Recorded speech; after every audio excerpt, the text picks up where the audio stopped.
Africa Avenir is an NGO originating from Cameroon in the early 1990s, out of the need to give an Afrocentristic point of view on world matters, on politics, society and culture. In Namibia we focus on promoting African film. Why do we do that? It is of course volunteerism, or working voluntarily in Namibia is a bit more harder to get than in our other branches, like in Germany, where we have a huge membership and interns from university, etc. But in Namibia, bread and butter issues are really, really important. We used film, although we could do musicals, theater and books, but all these require more funds and more input and bigger staff. We focus on films because the medium of film is a very clear and direct medium. Visual images have been also at the core front of this Eurocentristic dominance over 500 years, where we're in a way branded, and in a way our mind is shaped by images from the West and through colonization, through slavery, etc. So film, African film, is a medium which directly gets to the audience. You leave the cinema room different when you exit than as you have entered, and it's a direct medium. It's visual.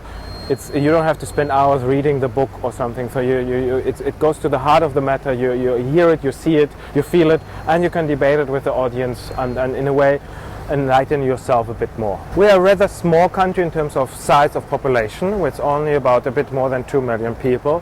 So of course that already gives you a bit of a picture in terms of consumers and markets and advertising, etc. So this is always a bit limited. But we are big in size, 3.5 times the size of, for example, a country like Germany.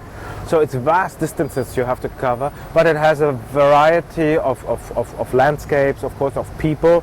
I think we have 11 languages which are spoken, and not dialects but languages. So it's a mix of people, it's a mix of cultures. We have a very close link to South Africa because of the history. We have a link to Germany because of its also colonial history. But of course we have a very close link to all the SADC countries because of the liberation struggle and all the support the neighboring countries and the SADC countries gave to Namibia's liberation, in line with the South African liberation. The South Africa would not be free without Angola and without, so to say, the struggle South African apartheid regime did fight over Namibia was obviously also as a border state to South Africa. The film industry is, as you can imagine, with 2 million people, and we're only independent since 23 years, so education system and so on, all that, the legacy of apartheid obviously plays into all those aspects, and be it in education, health, housing, etc., etc. So film is not at the forefront or at the priority area set out by any investor or by any government policies. Nevertheless, of course, also filmmakers do exist in Namibia. We have TV, we have 2 TV channels. We have filmmakers, even though smaller numbers, who have been doing films since 20 years. And then of course we have young emerging filmmakers who just graduated from film school and try to get a foot into the door locally, but internationally as well. Obviously you need that in order to get to festivals and to get film funding, etc. So we have, for example, the old ones which outside Namibia are known, like Richard Pickering and Richard Paklepa, who have been doing films since the early 1990s. Also Richard, I think, lived in London, and we have then the young ones, not so much young in age, but in terms of what they have produced so far, which currently are mostly focusing on short films, which is, for example, Tim Hübschle, Perivi Katjavivi, Joel Haikali, Oshosheni Hivelua, and so we have some emerging very good talents, I must say, and I hope they don't just remain talents for the next 20 years, but from the short films and growing and their experience and the capabilities that they will enter into feature films, and I think in that way also highlight Namibia in terms of in Namibia, giving Namibian stories to Namibian audiences, but also of course outside. And I think we should really look at regional integration, because our audience in South Africa, Angola, Zimbabwe, Botswana, etc., we share same histories, languages, cultures, etc. So I think we should not only look at 2 million Namibians as a customer and as the audience, but we should look at the world, but of course regionally our neighbors, who I think can relate to our stories, and vice versa. Of course I can relate to a Zimbabwean story and so forth. It is very great that not every country has a film commission. It's very great that Namibia has a Namibia Film Commission, and I think, let's say it's twofold basically. It's to attract international TV and cinema productions in Namibia, which we did have, like Mad Max was shot there, 10,000 BC, etc. Yeah. So that's very nice for the taxpayer and for the finance coffers, etc. And it's promoting Namibia. And then the second leg would be to promote local industry, which is the focus I, so to say, work with. We have also, in order to do that, created the Namibia movie collection in order to promote Namibian film products. Of course, we have international productions doing films on Namibia, which is also interesting, but we want Namibians to tell their own story. So the NFC, the Namibia Film Commission, helps in doing so. And they did so for three projects, and then they started now a bit more routinely to sponsor. The first round was 3 short films, now there's 7 short films. The next round is coming up now. The producers and the directors have been selected. It is again short films produced now by Bridget Pickering, who's a Namibian but working in South Africa. Steven Markovitz, whom we all know from Viva Riva, etc.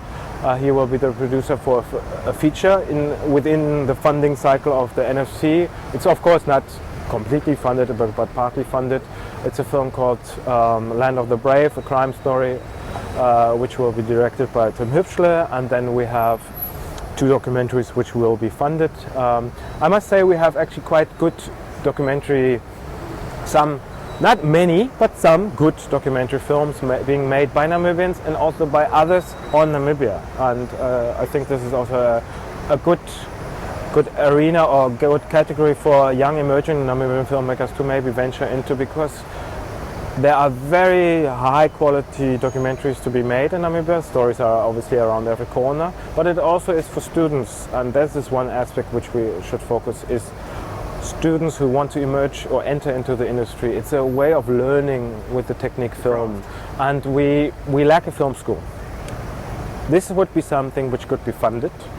The Film Commission this year funded a course, a 4-week course for people interested to learn the basics of filmmaking. This is nice, very nice, but of course it's not enough, and it's of course limited by resources. I think the Film Commission would want to do more. But if we had a film school, but again, consider that this is for 2 million people, maybe not economically most efficient, so to say, but it would create an automatic output.